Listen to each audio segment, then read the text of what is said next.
केंद्रीय गृहमंत्री अमित शहा आणि देवेंद्र फडणवीसांनी भाजप कार्यकर्त्यांना कानमंत्र देत आवाहन केलेलं आहे। 2024ला महायुतीचं सरकार येईल, काळ्या दगडावरची पांढरी रेघ असल्याचं शहा म्हणाले। तर 2029 मध्ये एकट्या भाजपच्या जीवावर सरकार आणायचं असल्यास शहा म्हणालेले आहेत।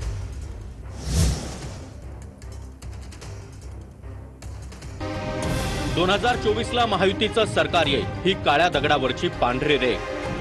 2029 मध्ये एकट्या भाजपच्या जीवावर सरकार आणायचंय। महाराष्ट्रात भाजप महायुतीचं सरकार येणार, शब्द देतो। महाराष्ट्राची निवडणूक देशाच्या राजकारणाची दिशा आणि दशा बदलेल, अनुभवावरून सांगतो।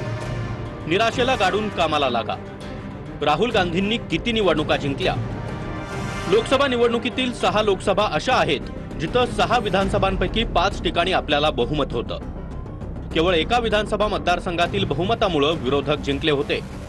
त्यामुळे 6 लोकसभा मतदारसंघातील 6 विधानसभांपैकी 5 विधानसभा आपण जिंकू आणि ते 1 विधानसभा, याचा अर्थ समजला। महाराष्ट्र प्रदेश जी योजना आखेल ती कार्यान्वित करा। मंडळ आणि वॉर्ड स्तरावर राज्य सरकारच्या योजना पोहोचवा। आपली विचारसरणी असलेल्या मतदारांना मतदानासाठी उतरवा।